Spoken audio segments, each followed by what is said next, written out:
on the scorched fringe of the outer colonies where the twin sons of Kestros beat down without mercy.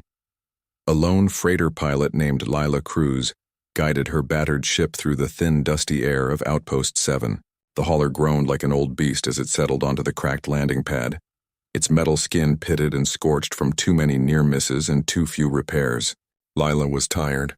Her eyes were red from lack of sleep. Her boots were worn through at the heel and her stomach had been growling for 2 days straight. She had stretched her last rations as far as they would go, but now even the emergency paste was gone. All she had left was half a protein bar wrapped in faded foil tucked into the side pocket of her flight jacket. She climbed down the ramp slowly, her joints stiff from hours in the cockpit. The heat hit her like a wall. The air shimmered above the rust-red dunes and the ruins of the old refueling station loomed ahead, its walls crumbling, its domes collapsed. Outpost 7 had been abandoned for decades after the core reactor melted down during the border skirmishes. Now it was just another ghost place on the edge of known space where desperate people came to disappear or die. Lila scanned the area with practiced caution. Her hand hovered near the stun pistol at her hip, but she didn't draw it. There was no movement, no hum of drones, no flicker of surveillance lights, just wind hissing through broken pipes and the distant cry of a dust hawk circling high above. She moved toward the main storage bunker, hoping to find a forgotten crate of nutrient packs or maybe a working water purifier, anything to get her through the next jump. As she rounded the corner of a collapsed hangar, something made her stop. A flicker of silver. Not metal, but something alive. She crouched low behind a pile of scorched plating and peered through a gap in the rubble. There in the deepest shadow of the ruin huddled 2 figures. They were tall and slender, their skin pale like polished stone catching the harsh sunlight in soft glimmers. Their hair was the color of moonlight on snow and their ears rose to delicate points. They wore tattered robes that might have once been elegant, but now hung in rags stained with dust and dried blood. One of them was curled into a ball, shivering, though the heat was unbearable. The other sat upright, her back straight, her eyes scanning the horizon with quiet intensity. Lila had seen many strange things in her years hauling cargo across the fringe, cybernetic, monks from the Silence Belt, hive minds from the Nebula Rim, even a sentient asteroid that paid in rare crystals.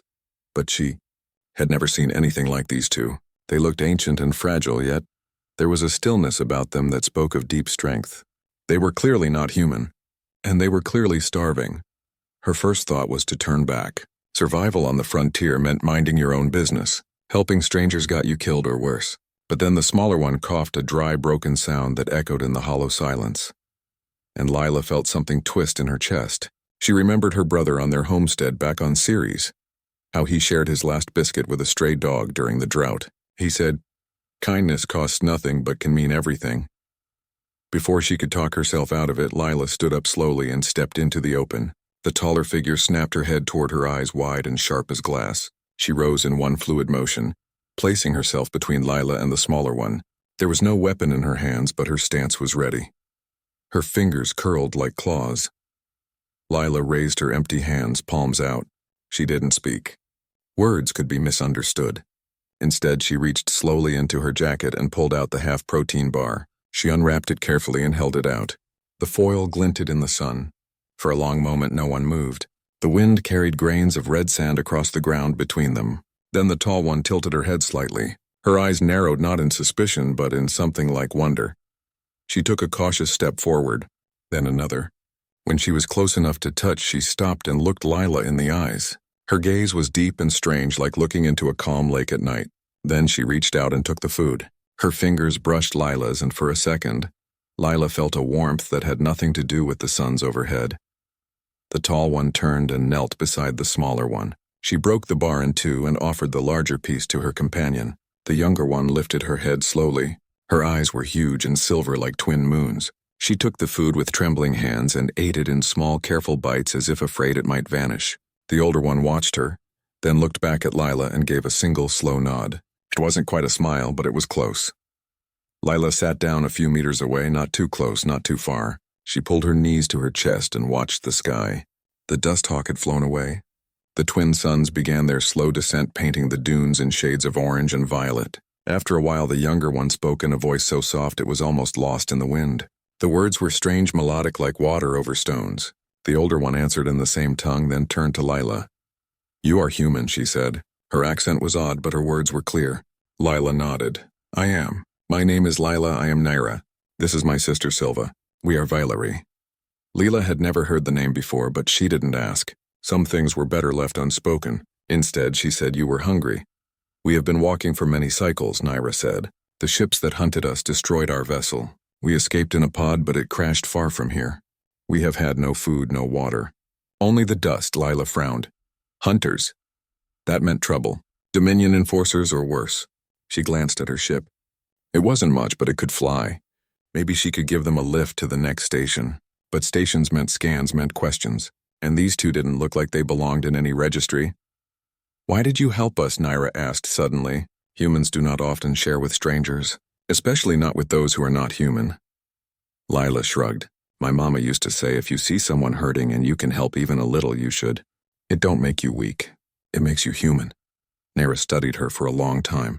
Then she said, your kind surprises me. They sat in silence as the suns dipped below the horizon. The air grew cooler quickly and Lila pulled her jacket tighter. Silva had fallen asleep leaning against her sister. Naira kept watch, her eyes never still. After a while, Lila stood and walked back to her ship. She returned with a canteen of water and a thin thermal blanket. She handed them to Naira without a word.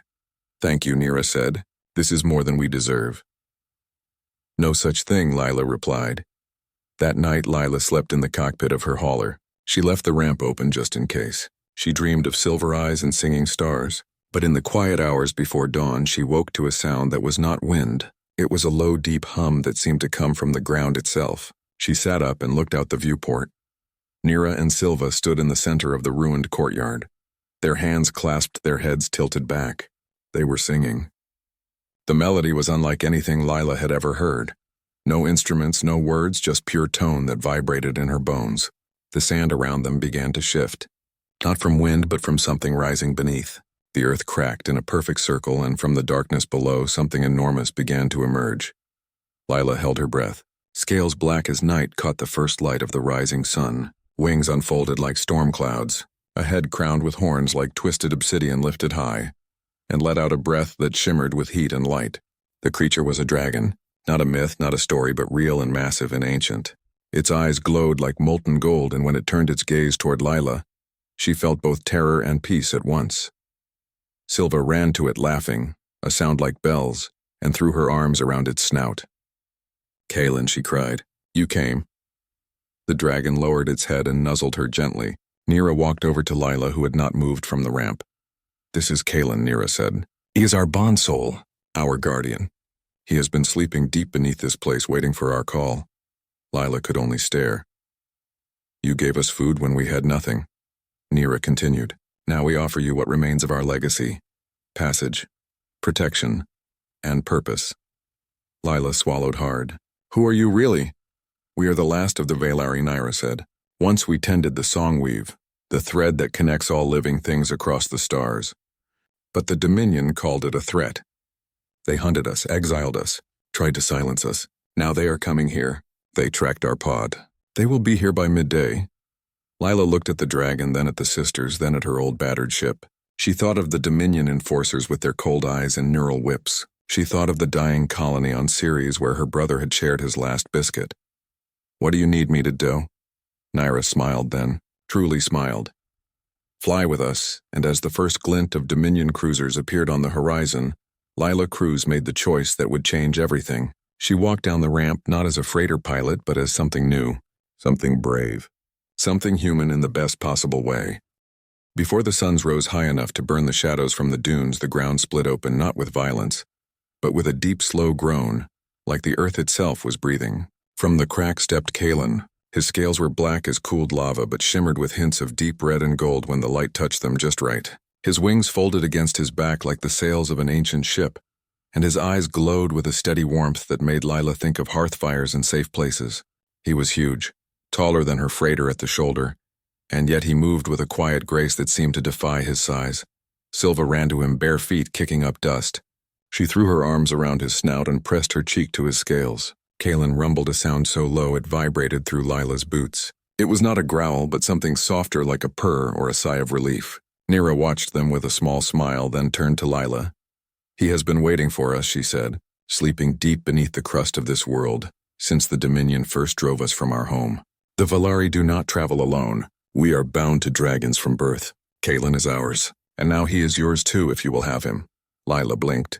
You fed us when we had nothing. Naira said simply, that is a debt we do not take lightly. In our way, a shared meal between strangers becomes a thread of trust, and trust is the first note of the song weave. The song weave, Lila repeated. The thread that sings through all living things. Naira explained. Stars, plants, people, even machines, if they have been touched by life. The Dominion fears it because it cannot be controlled. They call it a weapon. But it is not. It is a promise. The promise that nothing is truly alone. Before Lila could ask more, a sharp beep came from her ship. She turned and saw the warning light flashing on the cockpit console. Dominion signal. Close. Too close. They are here, Naira said calmly, but we are ready. Kalen lowered his body until his side rested against the sand. Silva climbed onto his back with practiced ease, settling just behind his neck ridge. Naira gestured for Lila to join her. There is room for you between us. Hold tight. Lila hesitated only a second. She ran up the ramp, grabbed her flight bag, tossed in a few essentials, and ran back out. She climbed onto Kalen's back, gripping the ridges along his spine. His scales were warm, not hot, and surprisingly smooth. Nira sat in front of her, Silva behind. The dragon tensed, then launched into the air with a single powerful beat of his wings. The ground fell away in a rush. Lila's stomach dropped, but she held on. The wind roared in her ears as Kalen climbed higher and higher, until the red dunes looked like ripples on a vast ocean. Below, 3 Dominion interceptors streaked across the sky, their engines screaming. They had seen them. Hold on, Naira shouted over the wind. Kalen banked hard to the left, diving into a canyon carved by ancient rivers. The interceptors followed, firing plasma bolts that exploded against the canyon walls in bursts of blue fire. Rocks shattered and tumbled into the gorge, but Kalen flew like he knew every turn, every shadow. He twisted through narrow passages so tight Lila thought they would scrape the wings, but he never slowed. Silva reached forward and placed a hand on Kalen's neck. She began to hum. The sound was soft at first, then grew stronger, weaving into the wind itself. The air around them shimmered. The plasma bolts from the interceptors began to curve away as if repelled by an invisible shield. What is she doing? Lila asked. She is singing the path, Nira said, guiding the air to protect us. The song we've bent space just enough to keep harm away. But it takes strength and time. Kalen roared then, a deep thunderous sound that shook the canyon walls. He shot straight up out of the gorge and into open sky. The interceptors followed, but they were slower, heavier. Kalen rolled midair and breathed a stream of golden fire, not hot enough to melt metal, but bright enough to blind sensors. One interceptor veered off course, its systems overloaded. The other 2 regrouped and fired in unison. This time the bolt struck Kalen's left wing. He cried out in pain and dipped sharply. Lila screamed and clung tighter. Naira turned and placed a hand on his injured wing. She closed her eyes and sang.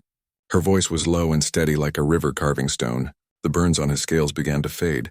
The torn membrane knit itself back together. Lila stared in awe. You can heal him, we share life, Naira said. When one of us is hurt, we all feel it, and we all mend it. Kalen steadied himself and flew toward a storm front gathering over the northern wastes. Lightning crackled in the clouds. The interceptors hesitated. Dominion ships avoided electrical storms. They played havoc with their targeting systems. But Kalen flew straight into the heart of it.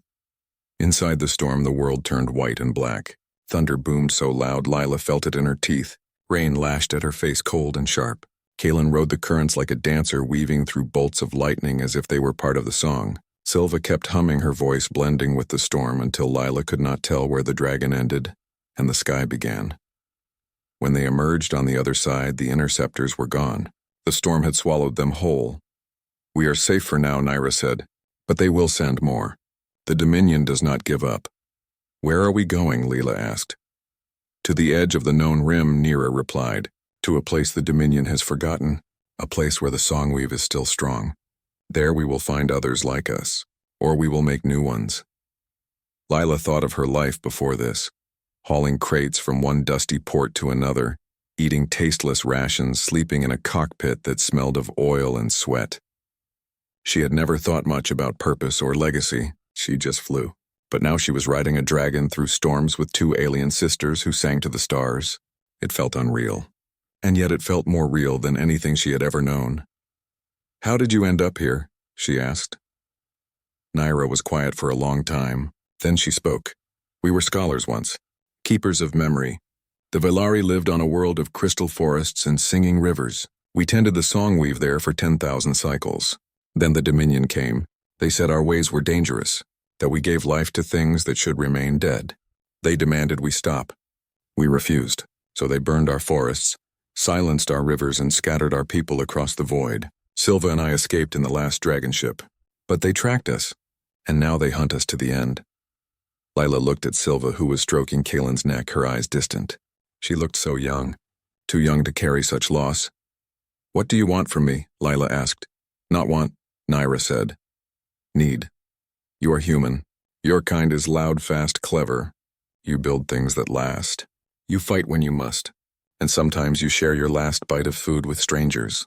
That is rare. That is precious.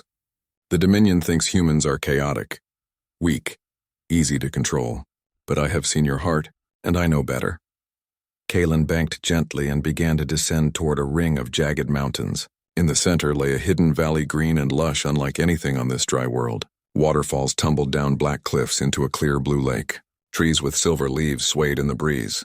It was like a dream. "This place is shielded," Nira said. "The rocks here absorb Dominion scans. We can rest." They landed softly on a grassy shore. Kaelin folded his wings and lay down with a sigh. Silva slid off his back and ran to the lake, splashing water on her face. Naira helped Lila down. Her legs were stiff from the ride, but she felt strangely alive. "You should eat," Naira said. "We have little, but we share what we have." She pulled a small pouch from her robe and opened it. Inside were dried fruits that glowed faintly blue. Lila took one. It burst with flavor, sweet and sharp and cool all at once. She had never tasted anything so good. "Thank you," she said. Naira nodded. "Rest now, tomorrow we fly again. The Dominion will not stop, and neither will we." Lila sat by the lake watching the stars come out. Kaelin lay nearby, his breath slow and steady. Silva curled up against his side, already asleep. Naira stood at the water's edge, gazing at the sky. Lila thought about the interceptors, the storm, the healing fire. She thought about the Dominion and their cold machines and their endless hunger for control. And she thought about the half-protein bar she had given to 2 starving strangers. She had not expected anything in return. Certainly not a dragon. Certainly not a war. But as the first moon rose over the mountains, Lila Cruz knew one thing for sure. She would not turn back. She would fly with them, fight with them, and if it came to it, she would share her last bite again. Because kindness was not weakness. It was the first spark of something greater. And sometimes that spark could light a whole galaxy. 3 days after they left the hidden valley, the sky turned red. Not the soft red of sunset, but a harsh, angry red that pulsed like a warning. Kaelin slowed his flight and let out a low rumble deep in his chest. Nira sat up straighter on his back, her eyes scanning the horizon. "They found us," she said. Lila looked ahead. Far in the distance, 3 Dominion cruisers hung in the sky like black teeth. They were bigger than the interceptors, long and sleek with weapon ports glowing along their hulls. Behind them came a 4th ship larger than the others, its surface covered in dark, armor and strange symbols that seemed to shift. When you looked at them too long. "That one is new," Lila said. "It is the Silence Breaker," Nira said grimly. "They built it to hunt us. It carries a null field, a weapon that can cut the songweave. If it touches us, we will be deaf to the stars, blind to each other. It is worse than death." Silva turned and looked at Lila. Her silver eyes were wide but not afraid. She reached out and took Lila's hand. Her skin was cool and soft. Lila squeezed back. "What do we do?" Lila asked. "We fight," Naira said, "but not like they expect." Kaelin banked hard and dove toward a field of floating rocks left over from a shattered moon. The debris field was thick with jagged stone and pockets of unstable gravity. Dominion ships hated it. Their systems could not handle the chaos, but Kaelin knew how to ride the currents like a bird through a forest. The cruisers followed, but slower. Their engines strained against the pull of the rocks. The Silence Breaker hung back, its null field humming like a swarm of angry bees. Lila reached into her flight bag and pulled out a small device, a jury-rigged comms jammer she had built from spare parts. It was crude, but it worked. She had used it before to slip past customs scans. Now she hoped it could do more. "Nira, what if I jam their signals, not just comms, but targeting?" Tunira looked at her. "How we can send out a burst of noise on their main frequency. It will blind their sensors for a few seconds. Long enough for you to sing." Naira nodded. "Do it." Lila twisted wires and flipped switches. Sparks flew from the device. She held it tight and waited. When the lead cruiser fired a volley of plasma bolts, she hit the switch. A wave of static erupted from the jammer. The bolts veered off course and exploded against a nearby rock. The cruiser shuddered as its systems glitched. Now Niranira closed her eyes and began to sing. Her voice rose above the roar of engines and the crackle of static. It was not loud, but it carried through the void like a thread of light. Silva joined her, and their voices wove together into something powerful and pure. Kalen roared and shot forward. His wings beat once, twice, and he was among the cruisers. He dodged fire and weaved through the debris. Then he opened his jaws and breathed not fire but sound, a deep resonant note that matched the sister song. The lead cruiser shuddered. Its shields flickered and died. Metal groaned as if in pain. Then with a final scream of tearing steel, it broke apart. The second cruiser turned to flee, but Kalen was faster. He slammed into its side with his shoulder. The impact sent the ship spinning into a cluster of rocks where it exploded in a silent burst of flame. Only the silence breaker remained. It moved slowly, its null field spreading like dark water. The air around it grew cold and empty. Layla felt a sudden hollowness in her chest, as if something vital had been pulled away. Kalen faltered. His wings beat slower. Silva gasped and clutched her head. "It is cutting the song," Naira said through gritted teeth. "I cannot hear Silva. I cannot hear Kalen." Lila looked at the jammer. It was smoking. Useless now. She needed something else. She looked at her ship far below, drifting near the edge of the debris field. An idea came to her. "I have a plan," she said, "but you have to trust me." Nira met her eyes. "We do." Lila pointed to her freighter. "I can lure it down there. The silence breaker is big. It will not fit well in the tight spaces. If I draw it close to the rocks, you can strike from above." "It is dangerous," Nira said. "So is doing nothing," Lila replied. Kalen lowered himself until Lila could jump. She landed hard on a wide flat rock and ran to her ship. The ramp was still open. She climbed in and fired up the engines. The old hauler coughed and sputtered but came to life. She turned it toward the silence breaker and opened all comms channels. "Hey, ugly," she shouted into the mic. "Over here, come get me." The silence breaker turned. Its dark hull glowed with menace. It began to move toward her. Lila flew low, weaving through the rocks. The silence breaker followed, but its size made it clumsy. It scraped against stone and its null field flickered. Lila pushed her ship harder than she ever had. Alarms blared. Metal groaned. But she stayed ahead. Above the silence breaker, Kalen circled, waiting. Nira and Silva held hands, their faces tight with effort. They were fighting the null field, trying to find even a whisper of the song weave.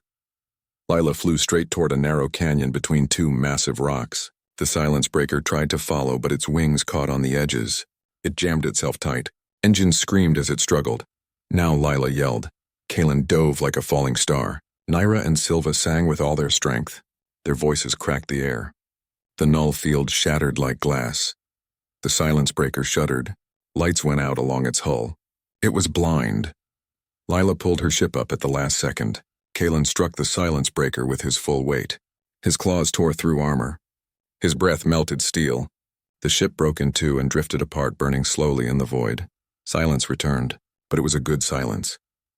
Peaceful. Lila landed her ship on a safe rock and climbed out. Kalen landed beside her. Nira slid off his back and walked to Lila. She placed a hand on Layla's shoulder. "You saved us," she said. "No," Layla said. "We saved each other." Silva ran to them and hugged Lila tightly. Her tears were warm against Lila's neck. They rested for a while. Kalen lay on the rock, his sides heaving. Naira tended to a small burn on his wing. Lila checked her ship. It was damaged but flyable. She would fix it later. As they sat together, Lila asked, "What happens now?" Naira looked at the stars. "The Dominion will not stop. They will build more ships, more weapons. They fear what they do not understand, but we have something they do not." "What is that?" "Each other," she said, "and friends like you." Lila thought about the colonies she had visited, the people struggling to survive under Dominion rule, the quiet despair in their eyes. She had always flown past, never stayed long, never got involved, but now she saw things differently. "There is a place," she said, "a human colony on the edge of the silence belt. They are sick. The Dominion poisoned their water. They say it is a test, a lesson for rebellion.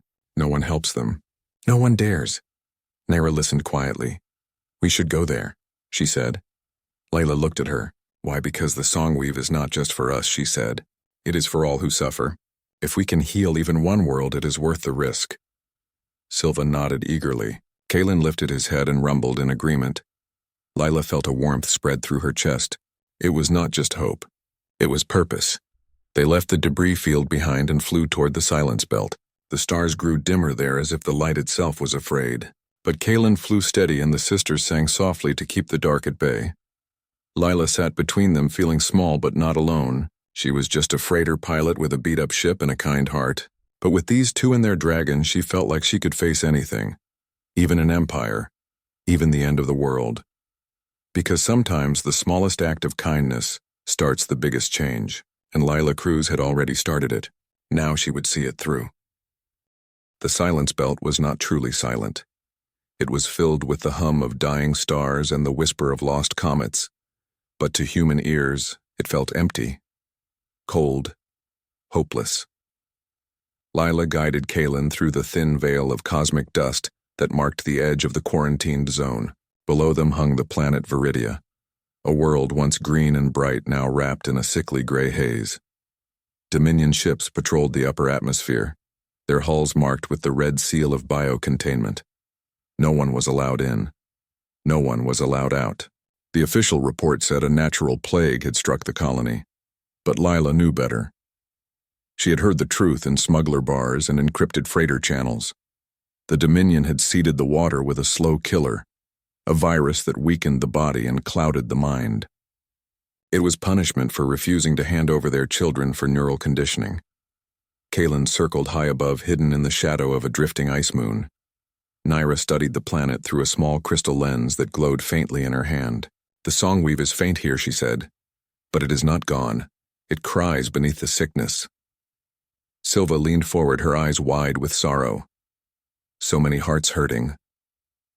Leela clenched her jaw. We have to go down. It is forbidden, Naira said. The Dominion will shoot on sight. I do not care, Lila said. Those people are dying.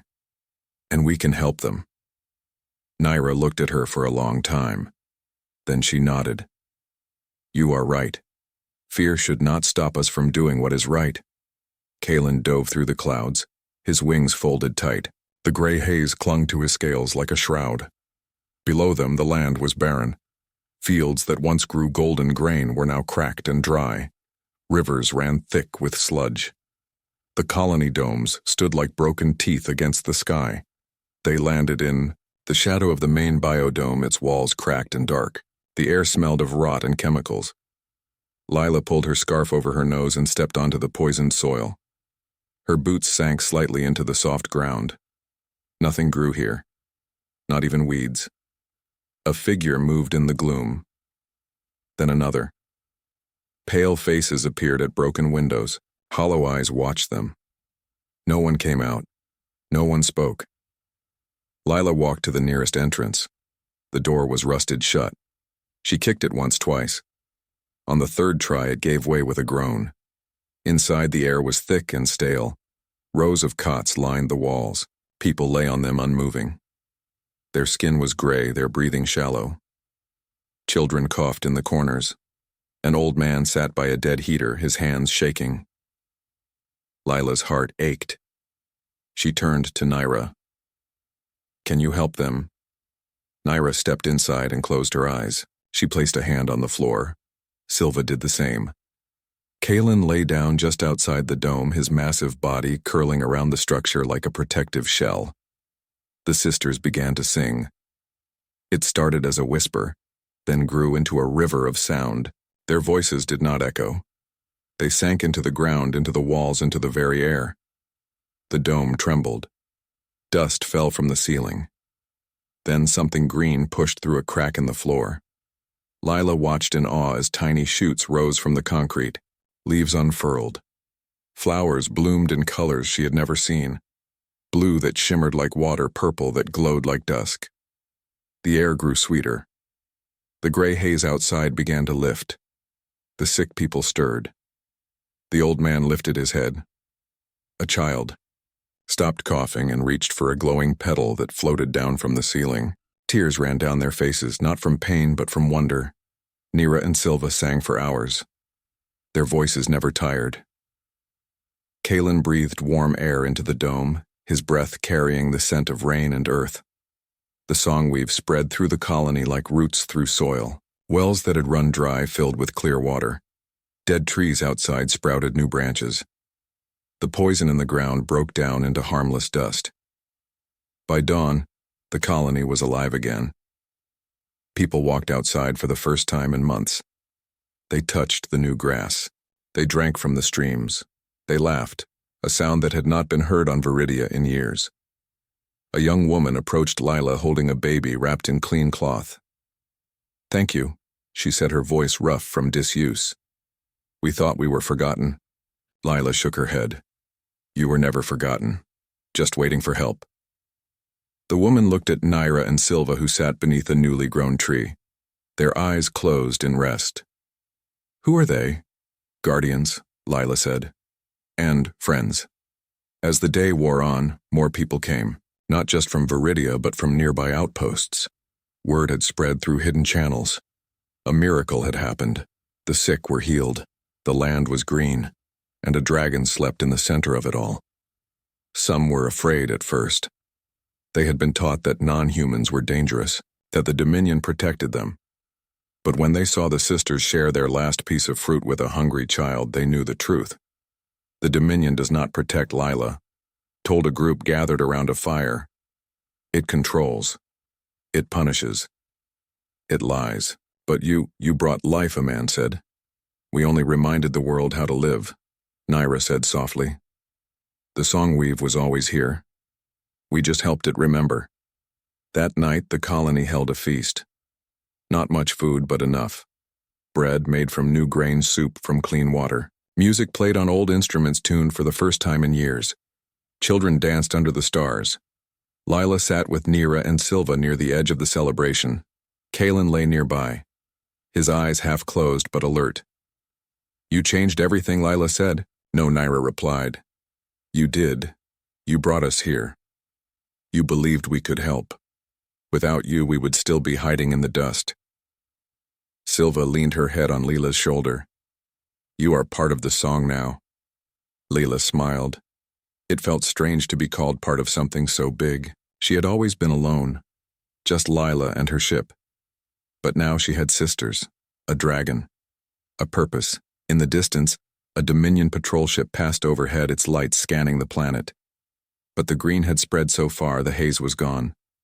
There was no sign of sickness. The ship moved on. "They will be back," Lila said. "Yes," Nira said. "But next time they will not find a dying world. They will find a living one. And life is harder to kill than they think." As the fire burned low and the stars shone bright, Lila knew this was only the beginning.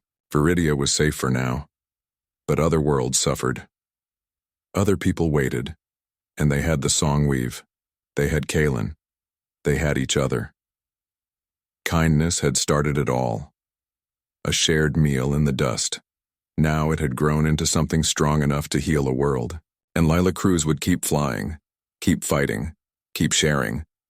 Because hope was not just a feeling. It was a choice. And she had made hers. Months passed and the stars began to whisper new stories. Tales spread across the outer rim like seeds on the solar wind. Some said a human woman flew with silver-eyed sisters on the back of a star dragon. Others claimed dead worlds bloomed green wherever they landed. Dominion patrols grew nervous. Their reports spoke of strange songs in the void and ships that vanished without a trace. But the truth was simpler and far more dangerous. Kindness had become a rebellion. Lila Cruz no longer flew alone. Her old freighter still carried cargo, but now it also carried hope. She moved between fringe worlds, not just trading parts and fuel, but sharing news. Where the Dominion poisoned wells, she left behind clean filters. Where they silenced voices, she left hidden comms relays. And sometimes in the quiet hours before dawn, she would meet Nira and Silva at forgotten way stations, abandoned stations, rusted platforms drifting in asteroid belts, where they would share a meal and plan their next move.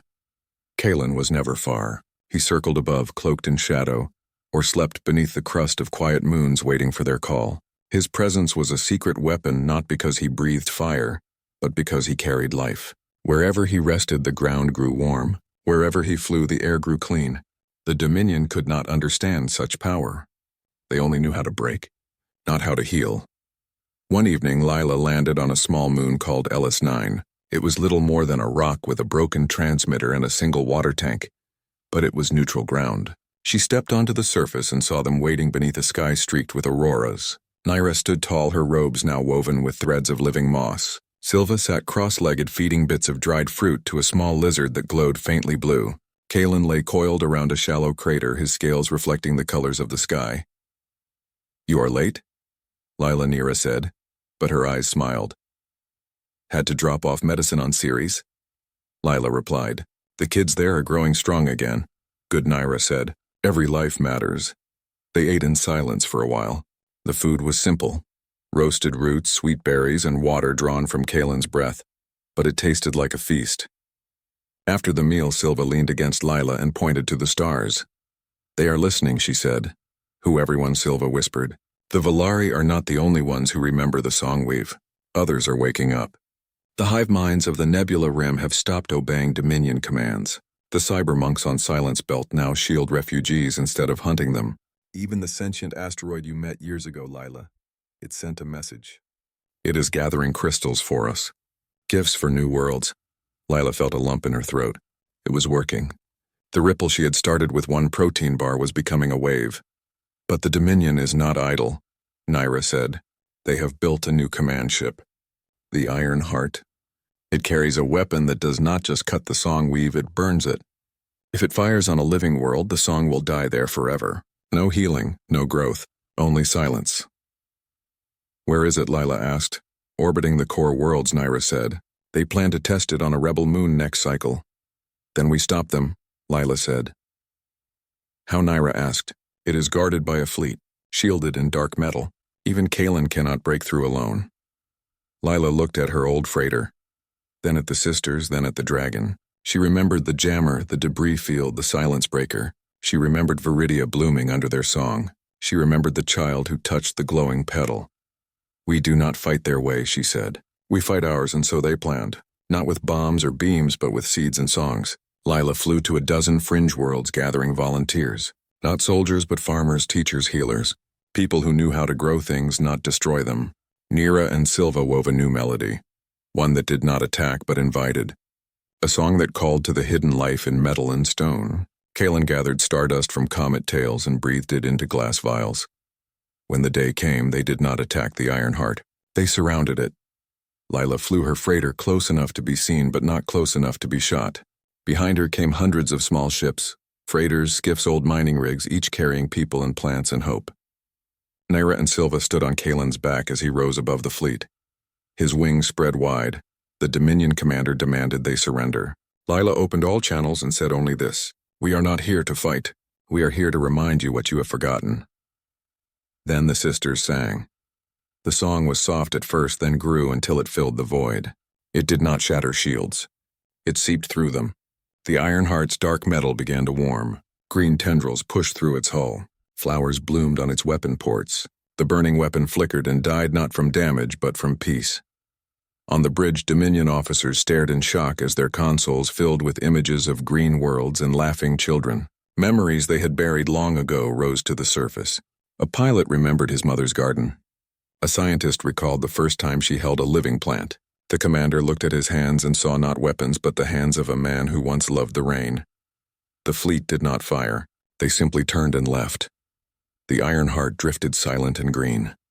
After that, the Dominion's grip began to crack.